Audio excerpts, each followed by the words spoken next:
Wala na rin daw atrasan ang taas singil sa pamasahe sa LRT at MRT ngayong taon din. Pero bago niyan sisimulan daw muna ang pagsasaayos ng serbisyo at pasilidad. Live mula sa Quezon City, may report si Isay Reyes. Isay?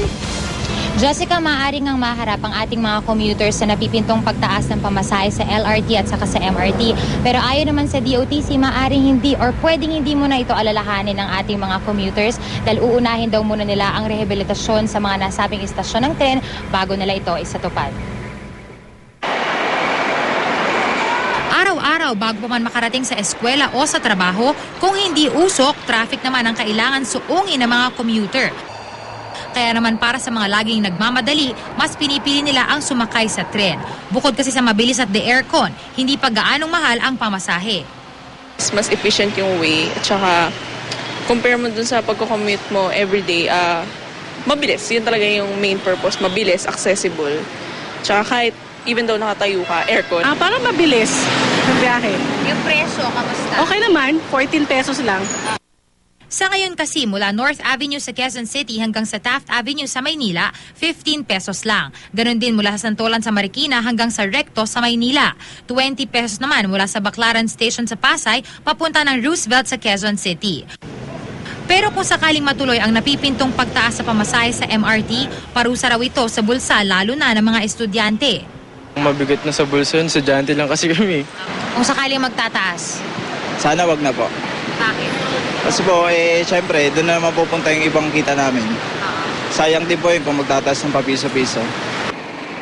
Para sa taong 2013, bumaba ang subsidy ng gobyerno sa operasyon ng MRT at LRT. Sa mga nakalipas na taon, nasa humigit kumulang 7 billion pesos ang binibigay ng gobyerno. Pero nang lumabas ang budget para sa 2013, nasa halos 5 bilyong piso na lang ito.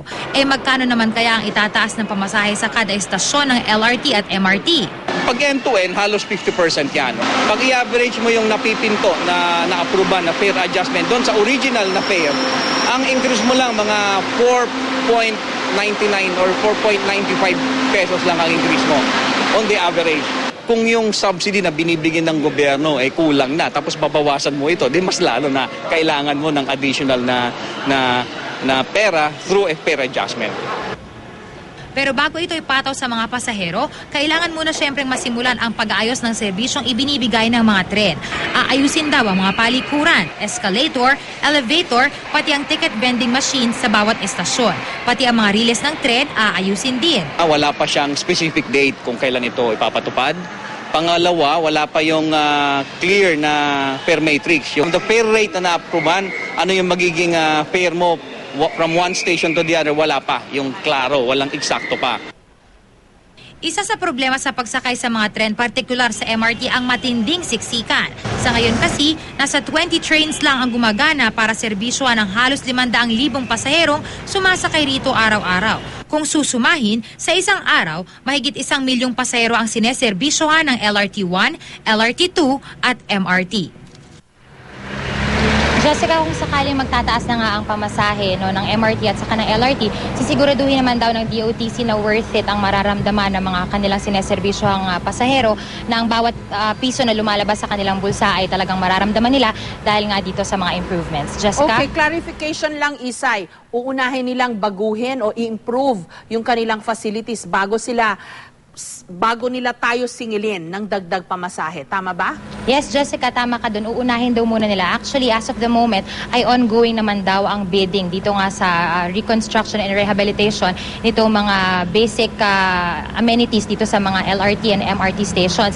Ito yung CR, elevator, escalator, pati itong ticket vending machines. So right after daw na ma-approve ang mga bidding nito, pag nasimulan nila ang construction at after nito matapos lahat, ay magsisimula na ang pagpataw nga ng dagdag pasahe. Okay, at sana ayusin na rin nila yung mga tren nila na lagi na lang tumitigil sa gitna.